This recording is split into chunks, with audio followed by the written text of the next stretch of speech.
আসসালামু আলাইকুম। বাংলাদেশ বেতার সিলেট সংবাদ পড়ছি ফৌজিয়া আজিজ। সিলেট বিভাগ সহ সারা দেশে বাড়ি বাড়ি গিয়ে ভোটার তালিকা হালনাগাদের কার্যক্রম আগামীকাল থেকে শুরু হচ্ছে, চলবে ৩রা ফেব্রুয়ারি পর্যন্ত। সিলেটের নতুন ভোটার নিবন্ধনের লক্ষ্যে বাড়িতে বাড়িতে গিয়ে তাদের তথ্য সংগ্রহ করবেন মাঠকর্মীরা। বিশেষ দিবসের ছুটি ব্যতীত সাধারণ ও সাপ্তাহিক ছুটির দিনেও নিবন্ধন এবং তথ্য সংগ্রহ কার্যক্রম চলমান থাকবে। ২০০৮ সালের ১লা জানুয়ারি বা তার আগে যাদের জন্ম কিংবা যারা আগের ভোটার তালিকা হালনাগাদের কার্যক্রম থেকে বাদ পড়েছেন তাদের তালিকায় অন্তর্ভুক্ত করা হবে। এ সময় নতুন ও বাদ পড়াদের তথ্য সংগ্রহ ছাড়াও বিদ্যমান তালিকা থেকে মৃতদের নাম বাদ দেওয়ার জন্য বাড়ি বাড়ি গিয়ে তথ্য নেওয়া হবে। এর আগে গত ২রা জানুয়ারি চলতি বছরের খসড়া ভোটার তালিকা প্রকাশ করে ইসি।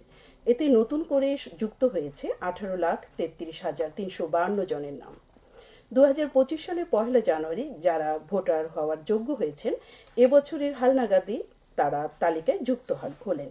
নতুন ভোটারদের নিয়ে দেশে মোট ভোটার সংখ্যা দাঁড়িয়েছে ১২,৩৬,৮৩,৫১২ জন।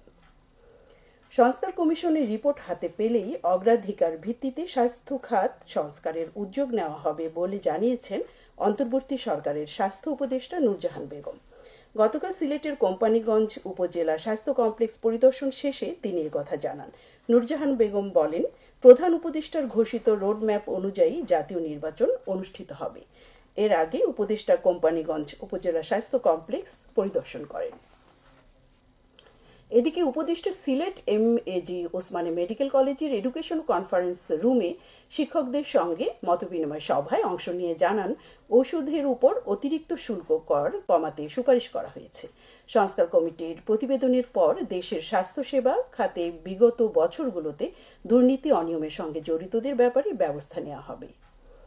বিএনপির প্রতিষ্ঠাতা ও সাবেক রাষ্ট্রপতি জিয়াউর রহমানের ৮৯তম জন্মবার্ষিকী আজ।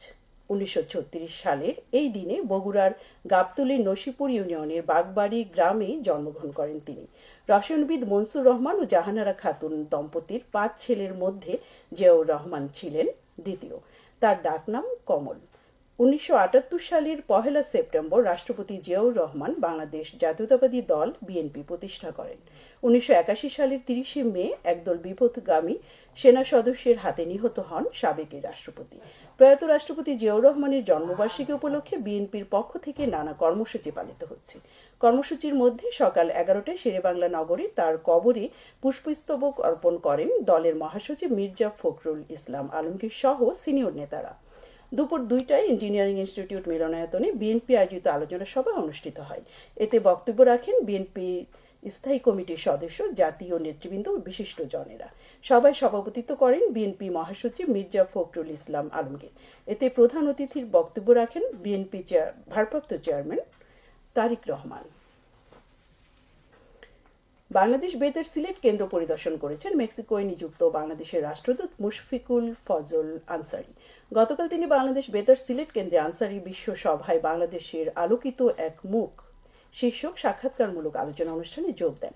এ সময় তাকে ফুলের তোড়া দিয়ে অভিনন্দন জানান কেন্দ্রের আঞ্চলিক পরিচালক আব্দুল্লাহ মোহাম্মদ তারিক, উপ আঞ্চলিক পরিচালক মোহাম্মদ আব্দুল হক, মোহাম্মদ মুমিনুর রহমান ও পবিত্র কুমার দাস, আঞ্চলিক প্রকৌশলী মোহাম্মদ রাকিবুল ইসলাম, সহকারী পরিচালক তানভীর আহমদ ও দেলোয়ার হোসেন সহ কর্মকর্তাবৃন্দ।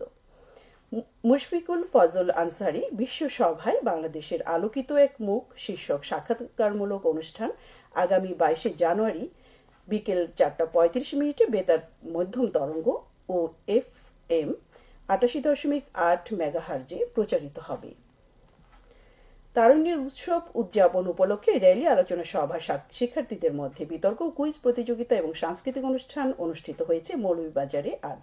সকালে সদর উপজেলার আজমনি উচ্চ বিদ্যালয় থেকে বের হয় বর্ণাঢ্য আনন্দ র্যালি। পরে বিদ্যালয় মাঠে অনুষ্ঠিত হয় আলোচনা সভা। এতে প্রধান অতিথি হিসেবে উপস্থিত ছিলেন মৌলভীবাজার সরকারি কলেজের সাবেক অধ্যক্ষ ডক্টর AKM ফজলুল হক। সভা শেষে অনুষ্ঠিত হয় বিতর্ক ও কুইজ প্রতিযোগিতা। এতে ৯টি মাধ্যমিক বিদ্যালয়ের ৫৪ জন শিক্ষার্থী অংশ নেয়। পরে শিক্ষার্থীদের পরিবেশনে অনুষ্ঠিত হয় মনোজ্ঞ সাংস্কৃতিক অনুষ্ঠান।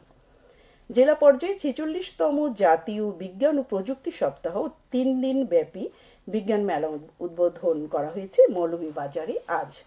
শহরের সরকারি উচ্চ বিদ্যালয় মাঠে এর উদ্বোধন করেন জেলা প্রশাসক মোহাম্মদ ইসরাইল হোসেন।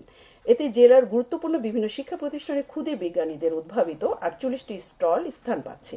মেলা প্রতিদিন সকাল 11টা থেকে বিকাল 5টা পর্যন্ত সর্বসাধারণের জন্য উন্মুক্ত থাকবে। আগামী মঙ্গলবার বিকেলে সমাপনী অনুষ্ঠানের মাধ্যমে তা শেষ হবে। বিজ্ঞান ও প্রযুক্তি মন্ত্রণালয়ের আর্থিক সহযোগিতায় জেলা প্রশাসন এর আয়োজন করে। সিলেট বিভাগীয় হিফজুল কোরআন প্রতিযোগিতার ফাইনাল অডিশন ও পুরস্কার বিতরণী অনুষ্ঠান গতকাল রাতে নগরীর দরগা গেটস্থ কেন্দ্রীয় মুসলিম সাহিত্য সংসদের শহীদ সোলেমান হলে অনুষ্ঠিত হয়েছে। সিলেট ফাউন্ডেশন বাংলাদেশের 8ম প্রতিষ্ঠা বার্ষিকী উপলক্ষে এসএফবি কোরআনের আলো এই প্রতিযোগিতার আয়োজন করে। অনুষ্ঠানে বক্তারা বলেন, যারা কোরআনের খেদমতে সম্পৃক্ত তাদের যথাযথ সম্মান করা আমাদের নৈতিক দায়িত্ব। আল কোরআন মানবজাতির পথ প্রদর্শক, তাই কোরআনের আলো দিয়ে অন্ধকারকে আলোকিত করার পাশাপাশি মহাগ্রন্থ আল কোরআনের বাণী সর্বমহলে পৌঁছে দিতে হবে। সবশেষে আবহাওয়া। রাত 1টা পর্যন্ত পূর্বাভাসে বলা হয়েছে সিলেট সহ পার্শ্ববর্তী এলাকায় আজ কোনো সতর্কবাণী নেই এবং কোনো সংকেতও দেখাতে হবে না। আজ সিলেটে সূর্যোদয় হয়েছে 6টা 38 মিনিটে এবং সূর্য অস্ত যাবে সন্ধে 5টা 27 মিনিটে। সংবাদ শেষ হলো। আমাদের পরবর্তী স্থানীয় সংবাদ প্রচারিত হবে সন্ধে 7টায়। বাংলাদেশ